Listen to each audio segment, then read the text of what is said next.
gorgeous, gorgeous piece of literature right here. Thank you so much. You just want it for copy, don't you? Great photos. Yes, I do, sir. Yes, I do. You got it. You know what? You got it. It's yours. How's that? You know what? You have been at the forefront of the revolution when it comes to street meat. Man, this game has changed over the last few years. It's huge. And you know what? I have a little hometown pride, a Vancouver show. Everyone thinks that we're an American show. No, the Paperny Entertainment out of Vancouver started the show. We're in our 4th season right now on Food Network Canada. We're on the Cooking Channel in the U.S. Countries all around the world. It's a smash success. The book's already a bestseller. It's fantastic, this whole thing. Momentum is in full swing for you. You're in season 4 now. What has led to this street food revolution? Well, you know what? There's many ways you can look at it. We sort of started tracking it back in 2007, 2008, when the economy took a downturn. And what happened was a lot of gourmet chefs suddenly found themselves, unfortunately, out of work. So what do? Do you roll the dice? Do you spend a couple $100,000 on a bricks and mortar restaurant? Or do you get a couple grand together, at least a food truck, and then you can do your own thing? So this unleashing of creativity, now you have like really highly trained chefs behind the wheels of food trucks. So what happened was now the whole game changed. It wasn't just fries and burgers and hot dogs, and God bless those guys, nothing wrong with that. But now you've got this gourmet stuff. You've got North American comfort food with, like, Korean short rib taco. I mean, all this stuff that started to come out the windows of food trucks was now top-end gourmet stuff. So it was just unbelievable. That changed the game. And then what happened is you also have the explosion of social media. So now everyone walking in the streets now has their smartphones. So through Twitter and Tumblr and Facebook and Pinterest and Yelp, now you can track your food trucks. So now the food trucks could build relationships with their customers, and they can say, hey, we're at the corner of Robson and here, whatever, and then they'd pull up and there'd be lineups already waiting for them. So huge game changer in that respect. You've traveled all across the continent. How does Vancouver match up in the food culture landscape? Really well, actually. You should be really proud. If you haven't been out and checked out your local food trucks, you've got to get out there and try, because I'll tell you, some of the best food trucks in Canada. Now, we're a little bit behind in Canada compared to what they've got going down in the U.S. Like, for example, Portland, Oregon, you were saying 700 food trucks. Austin, Texas, like 500 food trucks. Vancouver, closer to about maybe 40 or 50-ish. In Toronto, like 18, 19, 20-ish. And,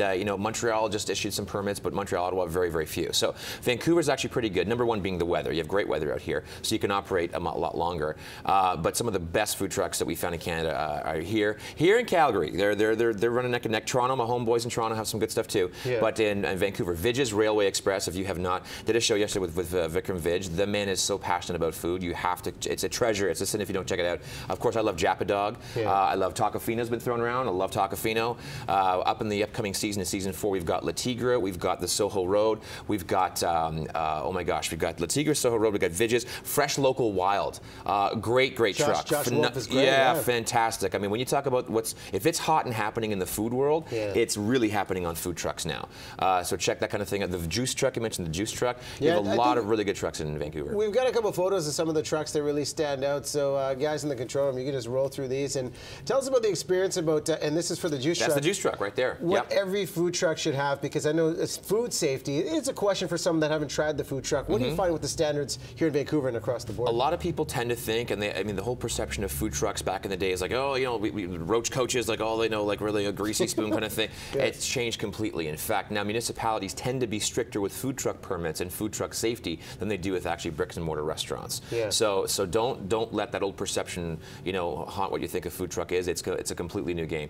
The juice truck is an example primarily of what's going on in terms of healthy offerings. People think that it's all. I mean, in our cookbook too, we do have a lot of carb heavy and a lot of really. Saw some sweet waffles. There's some sweet waffles in there. There's some carb heavy stuff, but there's also a lot of great stuff. We've got vegan trucks. We've got really healthy, like Fresh Local Wild. You've got Locavore.